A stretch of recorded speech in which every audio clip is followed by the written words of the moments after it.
तो मैं चलता हूँ। ठीक है। अच्छा अब इसे रिपीट करो। तुम लोग प्रैक्टिस करो, ठीक है? मैं भी आती हूँ।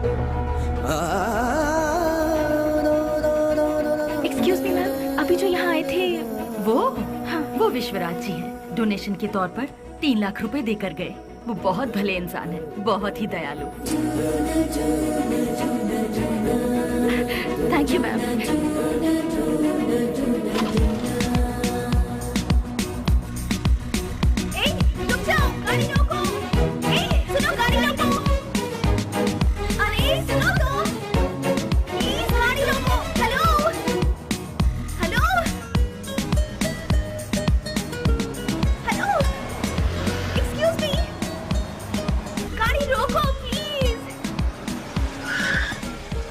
यहाँ गाड़ी क्यों रोक दी? अरे वो चिल्लर डब्बे वाली फॉलो करती हुई आ रही है, जा उसके साथ बात कर गया।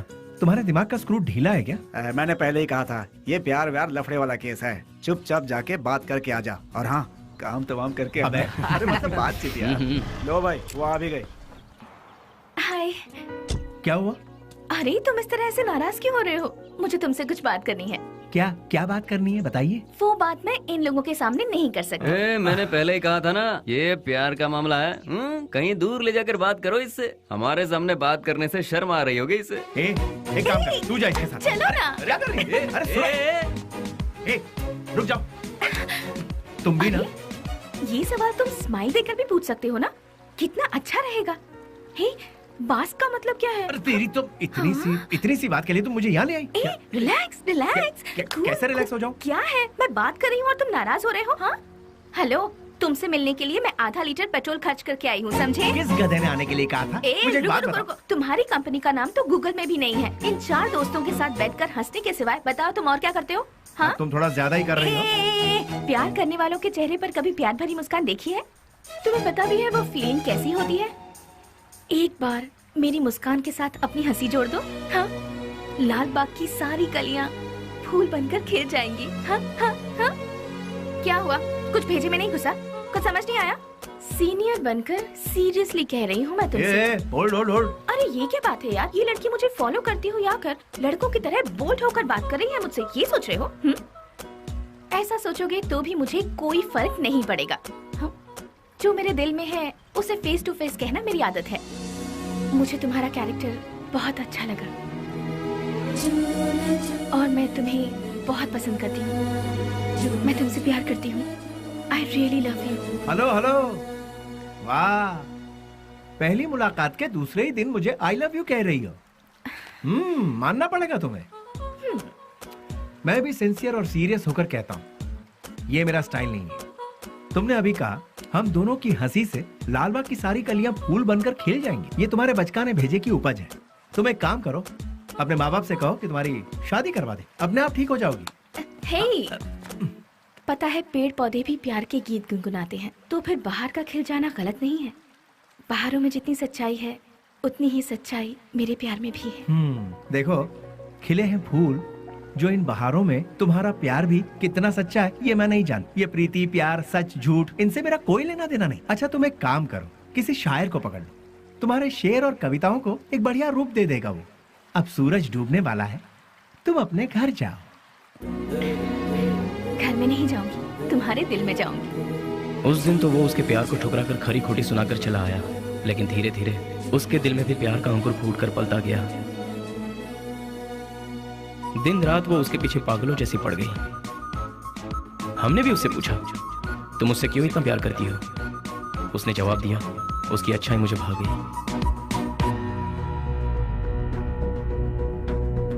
वशु, मैं तुमसे दिलो जान से प्यार करती हूँ। अगर तुम मुझसे नहीं मिलोगे तो मैं मर जाऊंगी। मैं तुम्हें एक दिन का वक्त देती हूँ। मेरी जिंदगी का फैसला तुम्हारे हाथ में है। मिली, बुरा मत मानना, एक बात बोलता हूँ, वो लड़की तुझे हद से ज्यादा प्यार करती है। तू भी उससे प्यार कर ले, इसमें कोई बुराई नहीं है। हम दूसरों को चाहें उसकी जगह जो हमें चाहते हैं उन्हें ही हम जी जान से चाहें तो उसमें गलत क्या है? तेरा हाथ थाम कर तेरे साथ जिंदगी गुजारने वाली लड़की से शादी करेगा तो बहुत अच्छा रहेगा। कब तक हम सब अकेले रहेंगे? आखिर हमको भी तो अपना घर बसाना है। देख, लड़की बहुत ही अच्छी है, उससे शादी कर लेगा तो बहुत अच्छा रहेगा। जरा सोच कर देख ले बेली। उस दिन की बात उसे कहीं ना कहीं तो सही लगी। उसके बाद उन दोनों में इतना प्यार हुआ कि वो दोनों एक दूसरे के बगैर रह नहीं पा रहे थे।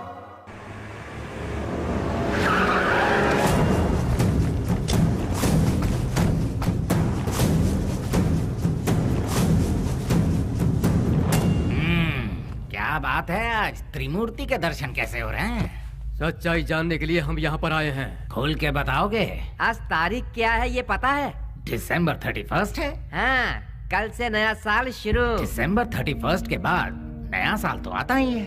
2 तारीख को अनाउंस होने वाले बड़े बड़े टेंडर हमें ही मिलने चाहिए। देखो यार, पहले वो सब एमपी के हाथों में रहता था, अब वो नहीं है। इन केस उनके लोग अगर आ गए तो ऐसा वो कौन आने वाला है? बेलनी बेलनी बेलनी, कौन है वो चूहे की औलाद? अगर वो चूहा मेरे हाथ लग गया ना तो क्या करोगे? वो यहाँ आया था क्या? फोन किया था। उसका फोन आते ही आप उससे डर गए क्या? या फिर इस बार भी सारे टेंडर एमपी के लोगों को ही मिलने चाहिए, ऐसी धमकी दी क्या? देखो जनाब, तुम लोग राजनेता हो, देश को चलाते हो, लेकिन हम लोग देश को चलाने वालों को चलाते हैं। तुम्हें पता है तुम लोग हमारी वजह से इलेक्शन जीतते हो। ठीक है, तो फिर अब मुझे क्या करना है? टेंडर मुझे और केके को ही मिलने चाहिए। क्या?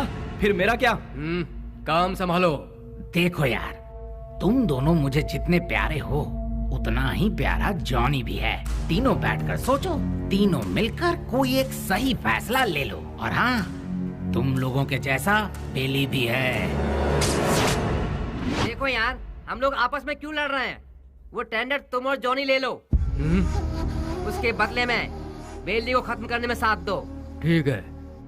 हम में से बेली को देखा किसने है? मेरे एक लड़के ने बाइक पर उसे जाते हुए देखा है। हाँ भाई, ये देखो, ये निशान उसी ने दिए हैं। तुम लोगों के साथ मेरे लड़के भी रहेंगे। लेकिन वो रहता कहाँ है, ये किसे पता है? उस एमपी के घर में। वो कोई मुर्गी का बच्चा है क्या? दुनिया में जितने भी गुंडे हैं औरत के चक्कर में ही मरते हैं, औरत के चक्कर में ही अंदर होते हैं। ऐसे बहुत सारे एग्जाम्पल हम देख चुके हैं। इसीलिए वो भी किसी लड़की को पटाकर किसी नई जगह ले जाते हुए डिस्को पब या किसी पार्क में हमारे लोगों को जरूर मिलेगा। किसी तरह उसे मारने के लिए हम पूरा शहर छान मारे तो वो हमसे बच नहीं पाएगा। ठीक है, देखते हैं। सुनो, जल्द से जल्द ढूंढना शुरू करो, ठीक है?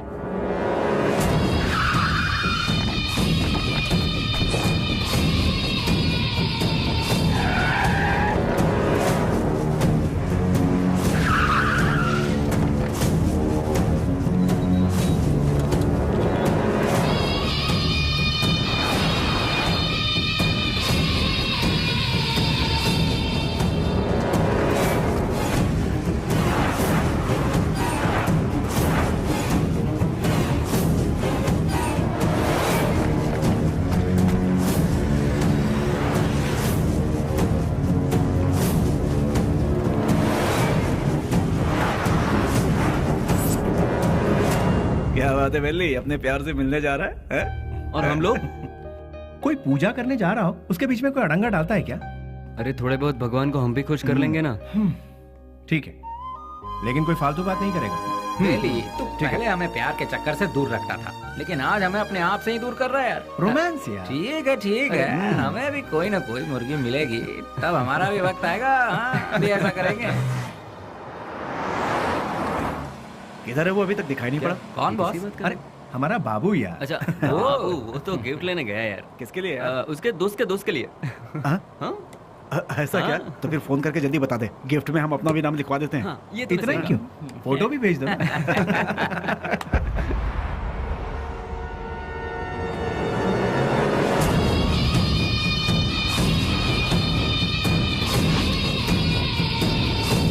हेलो भाई।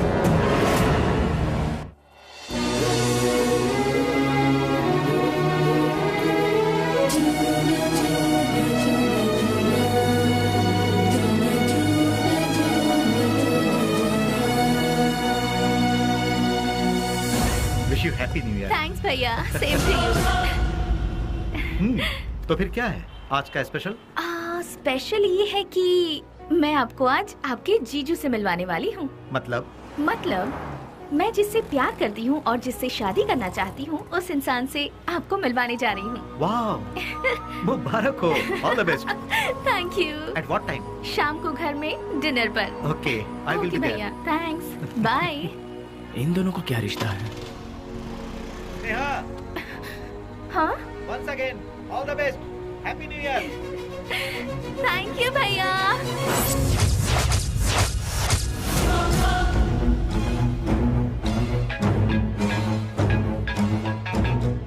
बोल बाबू। बेली, स्नेहा कौन है जानता है?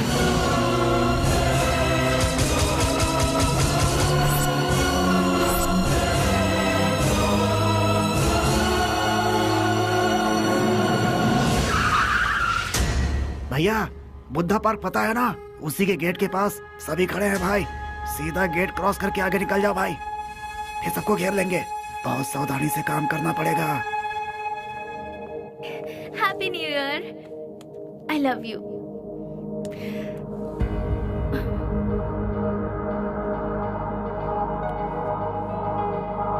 हे वशु, आज तुम्हारी इस उदासी की वजह? हाँ? एसीपी प्रदीप कुमार तुम्हारा भाई है क्या? तो ये है तुम्हारा प्रॉब्लम। तुम भी उससे डरते हो क्या? हाँ? मैं प्रदीप कुमार की बहन हूँ, ये बात हमेशा से छिपाती आई हूँ, फिर भी पता चल ही जाता है। इसीलिए मैं उनके बारे में किसी को नहीं बताती। बट यू डोंट वरी, मैंने भैया को हमारे बारे में सब कुछ बता दिया है। क्या बताया? यही बताया कि मैं तुमसे प्यार करती हूँ, कि तुम्हारा नाम वशुराज है और तुम बास कंपनी में काम करते हो। हर महीने कम से कम 20 से 25 हजार कमा लेते हो। मुझे अच्छे से संभाल लोगे और मैं तुम्हारे साथ बहुत खुश रहूंगी। यही सब। तुम मेरे साथ कभी खुश नहीं रह सकती। मेरे साथ खुश रहने के ख्वाब छोड़ दो स्नेहा। मैंने आज तक किसी को धोखे में नहीं रखा। और तुम्हें बास का मतलब जानना है ना? जैसा तुम सोचती हो वैसी कोई सॉफ्टवेयर कंपनी नहीं है ये। हफ्ता वसूली करने का और सुपारी लेकर खून करने वाला एक काम है। मेरा नाम वसुराज है, लेकिन लोग मुझे जिस नाम से जानते हैं वो है बेली।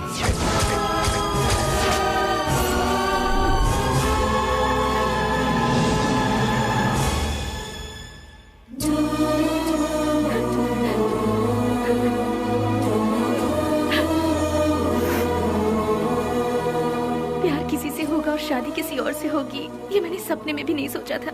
जिससे मैंने प्यार किया उससे शादी करूं, जिससे शादी करूं उसके साथ पूरी जिंदगी गुजारूं, ऐसा सोचा था। सुनो, अपने सारे गुनाहों को कबूल करके खुद को पुलिस के हवाले कर दो, तो शायद तुम्हारी सजा भी कम हो जाएगी। और मैं तुम्हारे आने का इंतजार करूंगी। तुम्हारे बाहर आने के बाद जिंदगी जीने के बहुत सारे रास्ते हैं। हम सुकून के साथ आराम से जिंदगी बिताएंगे। स्नेहा, पुलिस के आगे अगर सरेंडर हुआ तो सजा कम नहीं होगी, डायरेक्ट एनकाउंटर हो जाएगा।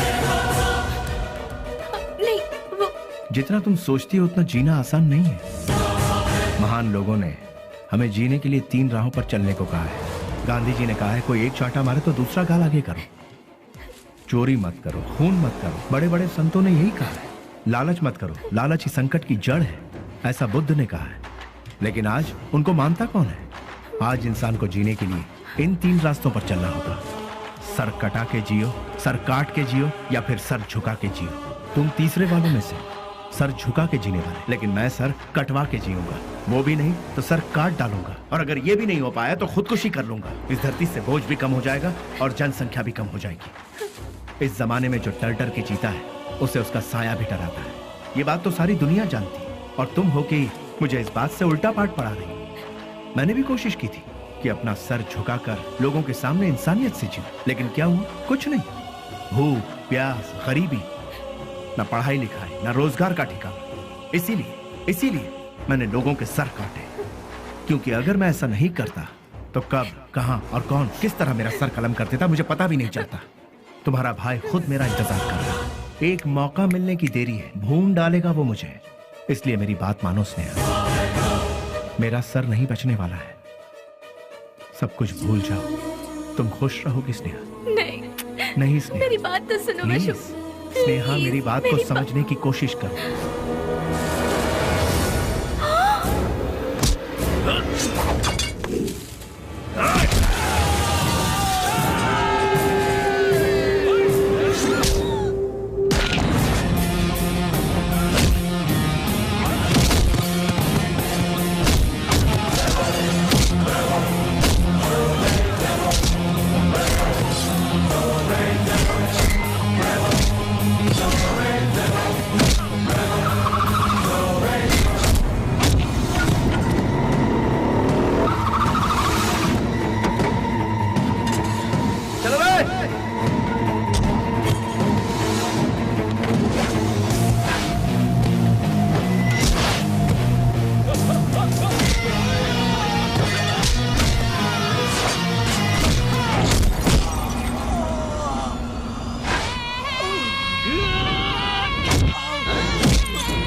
है